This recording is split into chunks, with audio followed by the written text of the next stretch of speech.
Hi, it's Regina Huber from Transform Your Performance. We hear people talk about mindset all the time.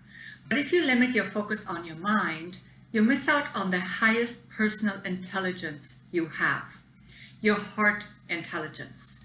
This intelligence is yours only. It's not anybody else's. It's only there for you because each human being has their very own heart intelligence. Did you know that it is in your heart that you find your intuition? Many people think of the third eye when they hear intuition, and our pineal gland certainly has a big role when it comes to profound wisdom and human connection. But it's also true that when we focus on our heart center, it's easy to tap into our intuition, to access this tremendous source of wisdom. Don't take it from me. There are researchers, like for example at the HeartMath Institute, who have explored the power of the heart in depth. In his book, The Science of Self-Empowerment, Greg Braden says, we can never go wrong when we honor our hearts.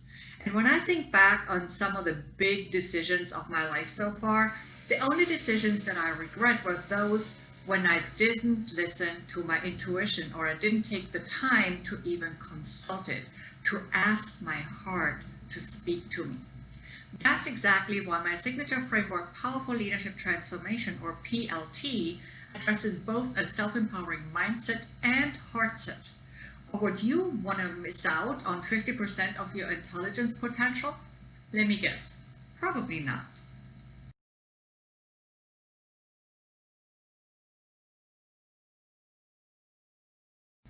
The researchers at the HeartMath Institute, as well as people like Greg Braden and Dr. Joe Dispenza, who are combining science and spiritual concepts in their work, talk about heart coherence. Coherence means that our cranial brain and our heart brain work together in harmony, heart and mind in coherence. And that is when we make the best decisions. Now, of course, there may be circumstances when the mind, the logic of our thinking, tells us to go in one direction and the heart in another.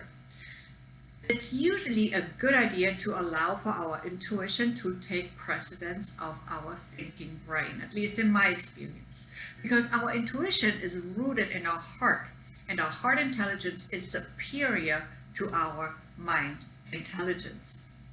It goes deeper, it goes beyond rational thinking, which has been glorified by our society, by our educational systems and our workplaces. Rational thinking, which in actuality is far more limited than the deep knowledge of our hearts. That's why I said earlier, if I had consulted my heart and my intuition and really listened and trusted it, it would have saved me a lot of money and a lot of frustration in my life so far.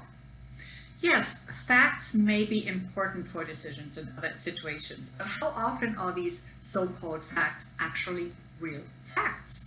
And how do we know that we have enough of those facts to make our decision? What if we're missing out on some important facts, or if the success of our decision relies on unpredictable factors in the future? That's where the wisdom of our hearts comes in. Our heart just knows. And that's why we must learn to truly listen to our hearts, especially when it comes to critical decisions. As you probably have experienced yourself, pro and con lists hardly ever work. Not only because most of the time we don't have a complete list of pros and cons, but also because these pros and cons are usually not objective, but they are rather influenced by our perceptions and experiences. So reasoning isn't always helpful when it comes to making the most important life decisions. On my website, transformyourperformance.com, you can find a number of heart-related blogs and also one that specifically refers to making decisions. Check them out. Your heart is a mysterious and complex organ. Your heart isn't just a pump that keeps you alive or that keeps the blood flowing through your body. It's not just a physical organ. It's definitely worth making several videos about it.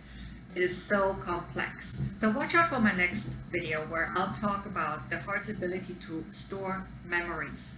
Super exciting topic, but more about that in the next video. See you then.